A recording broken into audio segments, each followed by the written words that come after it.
Hey, thank you so much for your thoughts. Really appreciate it. And we will be You bet. talking more in the weeks and months ahead. Let's go back to Bret Baier. And Bret, let's pick up on what Carl was talking about from this angle. Hillary Clinton said Biden's age is definitely something that's an issue. It's something that voters have to consider. But then she went on to say that, like Biden always says, don't measure me against the almighty, measure me against the alternative.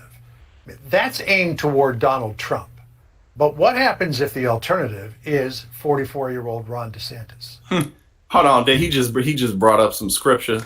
Yeah, I think that voters have to consider. But then she went on to say that, like Biden always says, don't measure me against the almighty, measure me against the alternative. That's aimed toward Donald Trump. But what happens if the alternative is 44-year-old Ron DeSantis? Yeah, I think the Biden folks would really like to run against former President Trump.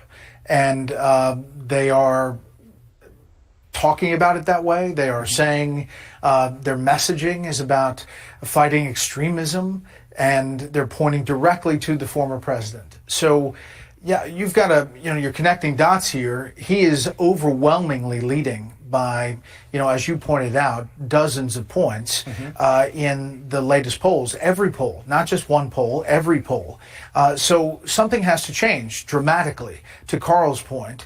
And there may be events that we don't know. There may be other legal challenges that he faces. There may be other things that happen. And again, that's the average. That's the average. So again, 100%, something got to drastically change. And there's way more people throwing themselves in this race. Really, nobody other than Marianne Williamson and Robert F. Kennedy Jr. or whatever. Ain't nobody else in the race on the Democratic side. But there has to be a significant movement to change the dynamic. Right now, former President Trump controls the environment. He controls the base, and he controls the messaging. He is spending a lot of money, though, as I noted, going after Governor Ron DeSantis. You don't do that unless you consider that person a threat. And tomorrow, he officially, DeSantis does, gets into this race.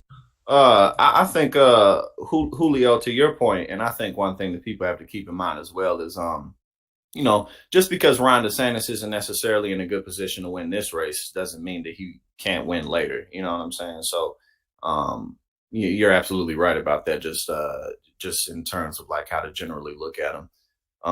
Because at the end of the day, he's only 44 years old, which is young in general, but it's very young for politics. So I think that's definitely a good thing to point out. Again, people oftentimes people who become president, a lot of them have ran for office multiple times, two or three times. So that's not uncommon. And potentially could be a threat to the not Trump group of candidates who are trying to be the alternative. I want to pick up on a thread we were just on with Carl, Bret, which is, let's say for the sake of this conversation, DeSantis overcomes those odds, clinches the Republican primary. You then have this situation where you have a 44-year-old running for the presidency against an incumbent 80-year-old. Who has the advantage there?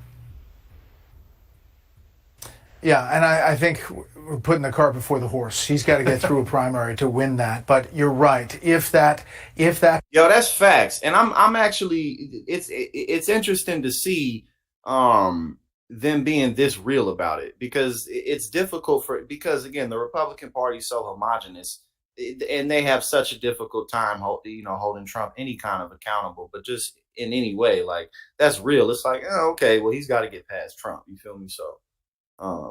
And all the other candidates are attacking Ron DeSantis and avoiding attacking Trump.